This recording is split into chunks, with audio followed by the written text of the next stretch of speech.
A confession. Don Camillo had come into the world with a constitutional preference for calling a spade a spade. His parishioners remembered the time he found out about a local scandal involving young girls of the village with some landowners well along in years. On the Sunday following his discovery, Don Camillo had begun a simple, rather mild sermon when he spotted one of the offenders in the front pew. Taking just enough time out to throw a cloth over the crucifix at the main altar so that Christ might not hear what was going to follow, he turned on the congregation with a clenched fist and finished the sermon in a voice so loud and with the words so strong that the roof of the little church trembled. Naturally, when the time of the elections drew near, Don Camillo was very explicit in his allusions to the local leftists. What happened was not surprising, therefore. One fine evening, as the priest was on his way home, a fellow muffled in a cloak sprang out of a hedge and, taking advantage of the fact that Don Camillo was handicapped by a bicycle with a basket of eggs on the handlebars, dealt the priest a mean blow with a heavy stick and then disappeared as if the earth had swallowed him. Don Camillo kept his own counsel. He continued to the rectory and, after putting the eggs in a safe place, went into the church to talk things over with Christ, as he always did in moments of perplexity. "What should I do?" asked Don Camillo. "Anoint your back with a little oil beaten up in water and hold your tongue," Christ answered from the main altar. "We must forgive those who offend us." "Very true, Lord, but here we are discussing blows, not offenses." "And what do you mean by that? Surely, Don Camillo, you don't mean that the injuries done to the body are more painful than those to the soul?" "I see your point, Lord, but you should bear in mind that an attack on me, your priest, is also an offense against you. I'm really more concerned for you than for myself." "And wasn't I a greater minister of God than you are? And didn't I forgive those who nailed me to the cross?" "There's no use arguing with you," Don Camillo exclaimed. "You are always right. May your will be done. I will forgive. But don't forget that if these ruffians, encouraged by my silence, crack my skull open, it'll be your responsibility.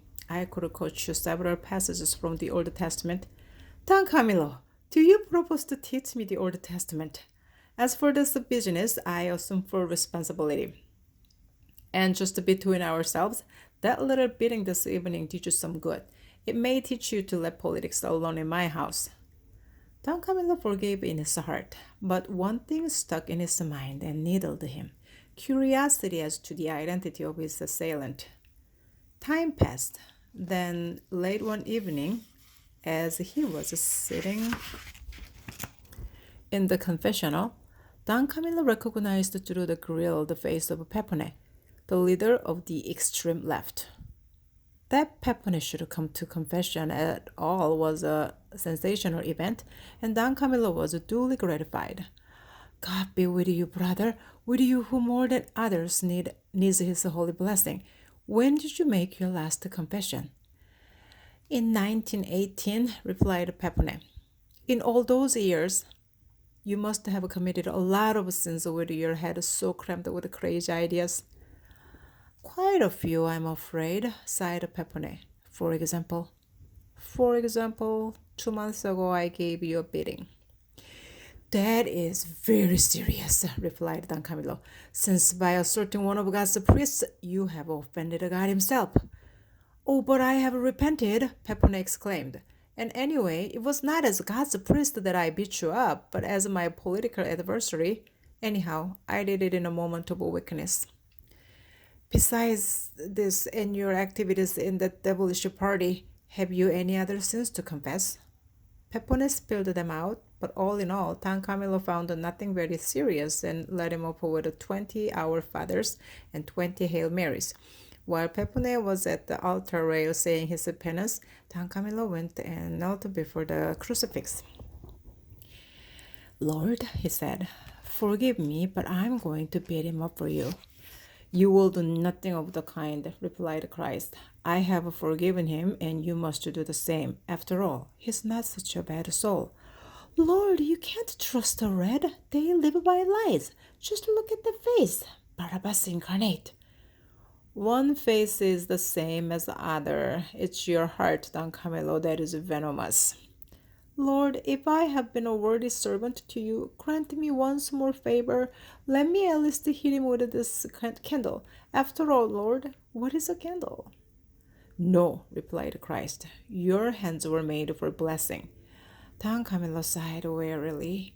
He genuflected and left the altar. As he turned to make a final sign of the cross, he found himself exactly behind Pepone, who still knelt at the altar rail and appeared absorbed in prayer. Lord, groaned Don Camillo, clasping his hands and looking up at the crucifix. My hands were made for blessing, but not my feet. There's something in that, replied Christ. But I warn you, just one. The kick landed like a thunderbolt. Pepone didn't bat an eye. After a minute, he got up and sighed. I've been expecting that for the past 10 minutes, he remarked casually. I feel better now. So do I, exclaimed Don Camillo, whose heart was now as light and serene as a May morning. Christ said nothing at all, but it was easy enough to see that he too was pleased.